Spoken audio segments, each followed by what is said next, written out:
साल हो गए कारगिल वॉर को। इतना लंबा समय बीत गया और इस बीच कितने ही और सैनिक जो कारगिल में शहीद हुए वो तो हैं ही, लेकिन और सैनिक भी हमने अपने खोए।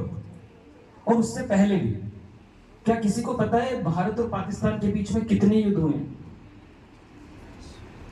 किसी को नहीं पता? 12th क्लास के बच्चे?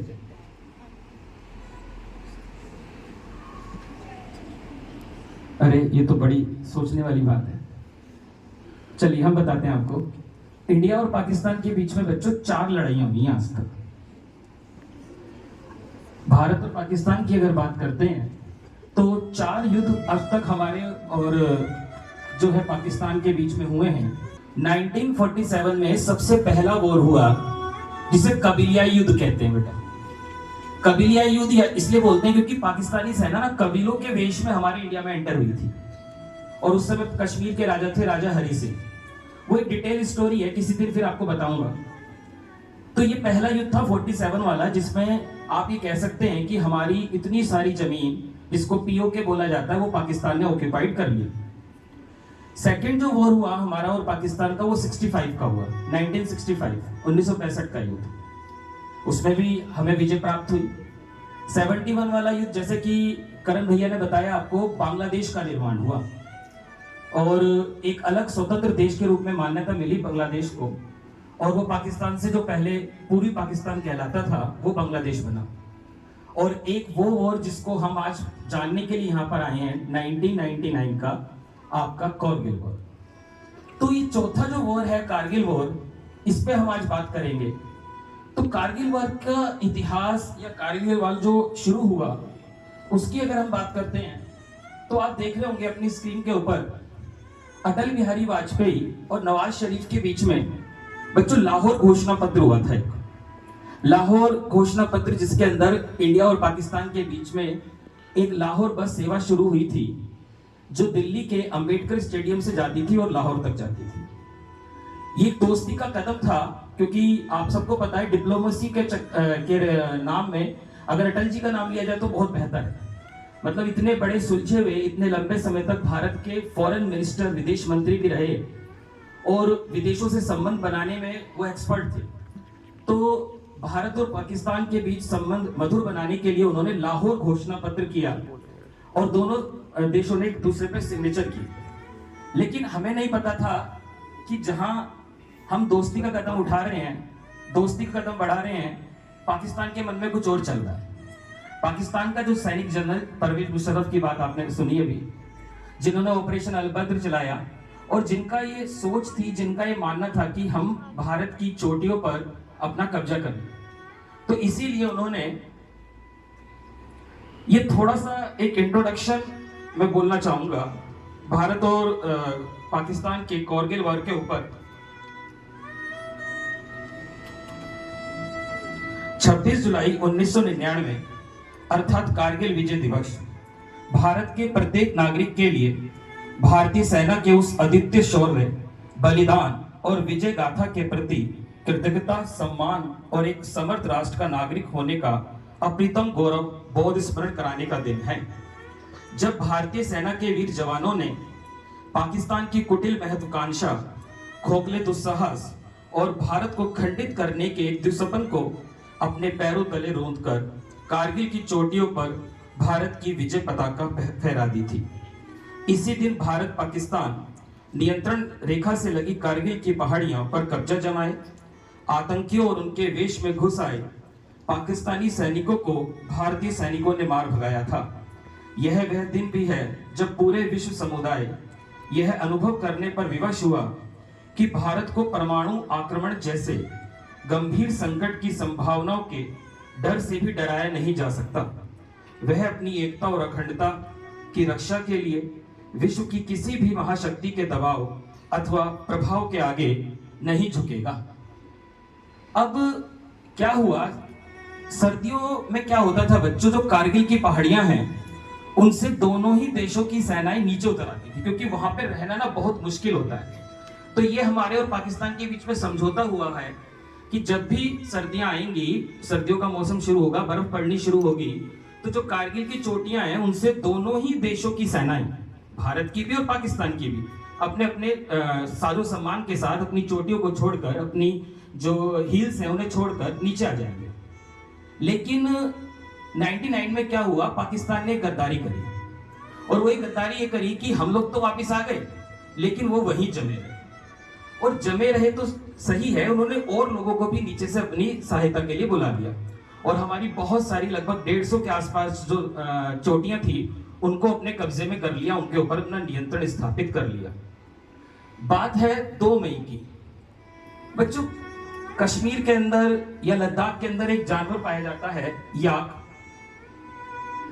तो एक याक चराने वाले व्यक्ति थे, उन्होंने एक बार एक देखा, ये 2 मई की बात है, कि कुछ पाकिस्तानी लोग कहीं बंकर बना रहे हैं और हथियार भी हैं उनके पास। तो उस व्यक्ति को वो जो गतिविधि लगी वो संदिग्ध लगी, उसे लगा कि भाई ये तो कुछ गड़बड़ है देश की सुरक्षा को लेकर, और उसने ये बात जाकर के भारतीय सेना को बताई। भारतीय सेना ने 5 मई को एक पेट्रोलिंग, समझते होंगे आप पेट्रोलिंग का मतलब होता है बच्चों कि जांच करने के लिए एक छोटी सी टुकड़ी 4-5 मेंबर की भेजी। लेकिन जैसा कि ये बात बताई जा रही है कि दुश्मन के सामने दुश्मन आपसे 9 गुना बेहतर हो जाता है जब वो ऊपर होता है, हील्स पे होता है। ये कहा जाता है कि अगर बराबर की लड़ाई आप लड़ रहे हैं और कोई आपका दुश्मन ऊंचा है तो आपके पास 9 सैनिक ज्यादा होने चाहिए उससे। अगर उसके पास 1 सैनिक है तो आपके पास 9 होंगे, तो आप थोड़ा सा बराबर कर सकते हैं। अदरवाइज आपकी ताकत इतनी कम हो जाएगी कि आप उसे नहीं संभाल सकते। तो अब ये तो डेफिनेट था कि हमारे 4-5 लोग गए तो बच्चों वीर गति को प्राप्त होने थे, उन्होंने उनके ऊपर फायर कर दिया और वो मारे गए। अब 9 तारीख को क्या किया, पाकिस्तानी सेना ने एक गोला दागा, और हमारा जो एक जहां पर हमारा असला रखा रहता है, रसद रखी रहती है, सेना का सामान रखा रहता है, वो गोला उनका उसके ऊपर आके गिरा। ये बात है 9 मई की। और बच्चों, इसमें इंडिया को 127 करोड़ रुपए का नुकसान हुआ एक ही झटके में। 127 करोड़ बहुत होते हैं, इतना बड़ा नुकसान भारतीय सेना को हो गया। बस यहीं से भारतीय सैनिकों ने, भारतीय गवर्नमेंट ने, सरकार ने ये सोच लिया कि अब हम लोगों को खुला युद्ध लड़ना पड़ेगा, और अपनी स्थिति को मजबूत करने के लिए हमें अपनी जो चोटियां जो पाकिस्तान ने हमसे छीन ली है वो वापस लेनी पड़ेगी।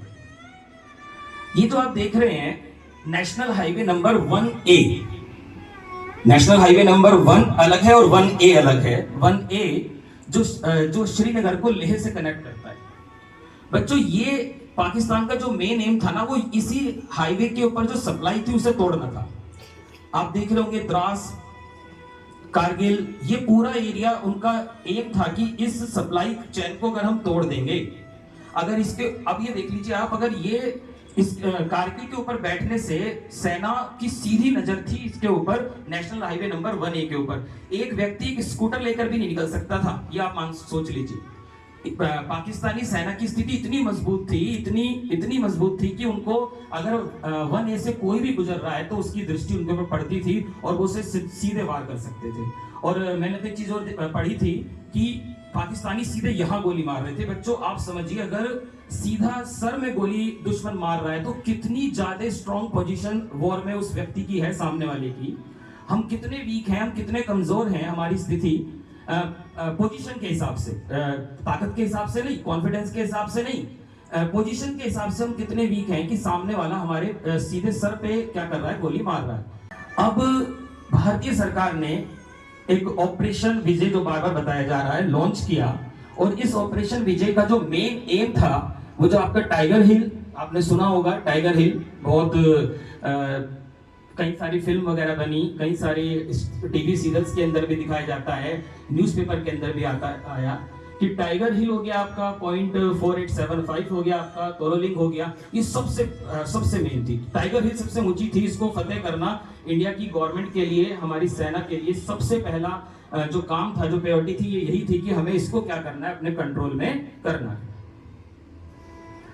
और जैसे कि थल सेना ने ऑपरेशन विजय चलाया, तो वायु सेना का भी बच्चों बहुत जरूरी योगदान है। चाहे वो 1965 की वॉर हो या 71 का वॉर हो, आप लोगों ने जरूर, मुझे लगता है एक फिल्म आई थी बॉर्डर, उसमें देखा होगा कि हम लोगों को जिताने में सबसे ज्यादा जो 65 के वॉर में योगदान था वो एयर का था, क्योंकि हवाई हमले बहुत जरूरी है और भारत की तो जो वायुसेना है बहुत ही ज्यादा स्ट्रांग है और बहुत ही ज्यादा हाई लेवल की है।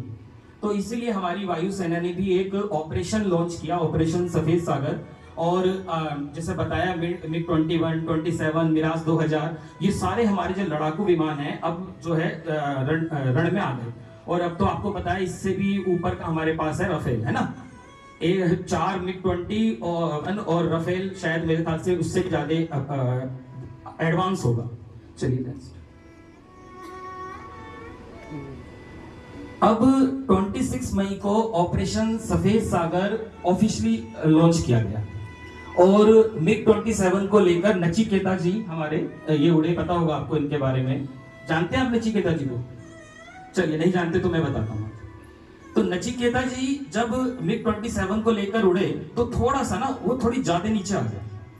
अब जब ज्यादा नीचे आ गए तो पाकिस्तानी सेना ने उनके ऊपर हमला कर दिया और थोड़ी सी टेक्निकल खराबी के कारण ऐसा हुआ। हालांकि पाकिस्तान तो ये कहता है कि हमारी जीत है, हमने उनको मार गिराया, लेकिन ऐसा नहीं था। और टेक्निकल खराबी के कारण वो नीचे आ गए, तो इसीलिए थोड़ी सी अपना बैलेंस खो बैठे।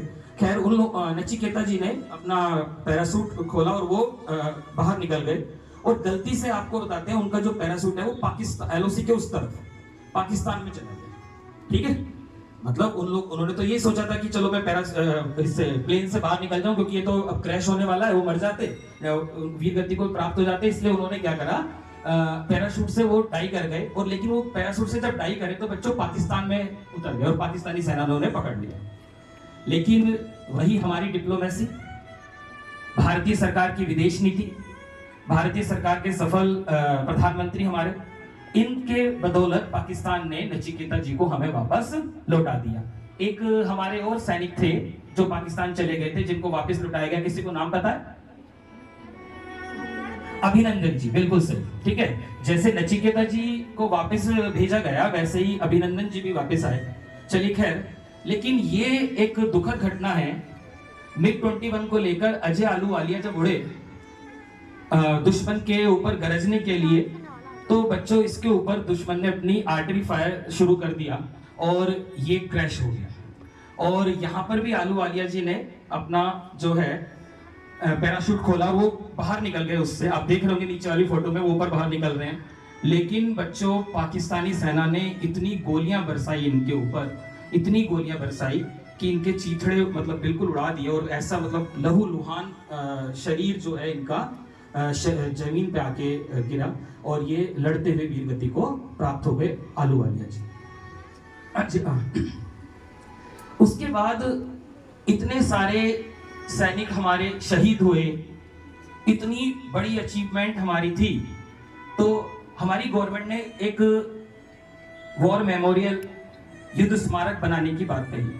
और कारगिल की तलहटी में नीचे के एरिया में एक कारगिल युद्ध स्मारक बनाया गया। और ये उन्हीं को शहीदों को नमन है, उनके नाम इसके ऊपर लिखे हुए हैं, कौन कौन कितने हमारे। 527 की बात बताई अभी आपको कि 527 सैनिक हमारे इसमें शहीद हुए, जबकि पाकिस्तान के तो बहुत ज्यादा हुए, जबकि वो मानने को तैयार नहीं था। भारतीय सेना द्वारा निर्मित कारगिल युद्ध स्मारक तोलोलिंग पहाड़ियों की तलहटी में द्रास में स्थित है। टाइगर हिल के पार शहर के केंद्र के लगभग 5 किलोमीटर दूर स्थित यह स्मारक कारगिल युद्ध के शहीदों की याद में बनाया गया है। युद्ध में अपनी जान गंवाने वाले सैनिकों ने के नाम स्मारक की दीवार पर अंकित हैं और आगंतुक अपने उन्हें पढ़ सकते हैं। कारगिल युद्ध स्मारक से जुड़ा एक संग्रहालय जिसे ऑपरेशन विजय की जीत का जश्न मनाने के लिए स्थापित किया गया था। इससे भारतीय सैनिकों की तस्वीरें, महत्वपूर्ण युद्ध दस्तावेजों और रिकॉर्डर के अभिलेखगार, पाकिस्तानी युद्ध उपकरण और गियर और कारगिल युद्ध में सेना के आधिकारिक प्रतीक हैं। अब थोड़ा सा बात करते हैं उन हीरो की। हम फिल्मी हीरो को तो देखते हैं, लेकिन बच्चों ये तो उनसे 10 टाइम्स आगे होंगे। इन हीरो के बदौलत ही हम यहाँ आज बैठे हैं। ये टाइगर हिल्स के हीरो हैं, ये द्रास के हीरो हैं, ये बटालिक के हीरो हैं, जिन्होंने कुछ ने अपनी जान की परवाह ना करते हुए जान गंवा दी, कुछ ने जान की परवाह ना करते हुए अपने आप को युद्ध में झोंक दिया। और हमारे सामने आज हम इस स्थिति में बैठे हुए हैं। सबसे पहले बात करते हैं कैप्टन विक्रम बत्रा की। मुझे लगता है शायद ही कोई होगा जो इन्हें नहीं जानता। कैप्टन विक्रम बत्रा, ये दिल मांगे मोर पता है सबको इस सेंटेंस के बारे में? इस कोट को जानते हैं? ये दिल मांगे मोर कोई नहीं, किसी ने नहीं सुना? हाथ खड़ा करके बताओ मुझे जरा, किसने सुना? नहीं, चलिए बैठिए, मैं बताता हूं आपको। बच्चों, कैप्टन विक्रम बत्रा को परमवीर चक्र दिया गया क्योंकि बच्चों वो वीर गति को प्राप्त हुए लड़ते हुए, और इनके जीवन पर 2 फिल्म बनी है, आप जरूर देखिएगा। शेरशाह, इनका शेरशाह उपनाम था, और उसमें इन्होंने अपने जब हम किसी ऑपरेशन के लिए जाते हैं तो अपना जो सीनियर होता है उसे बताना पड़ता है कि जब मैं उसको ऑपरेशन को पूरा कर लूंगा तो मैं आपको फोन पे जो सिग्नल दूंगा वो क्या दूंगा, क्योंकि अगर दुश्मन तो कुछ और बोल सकता है कि भाई हम जीत गए।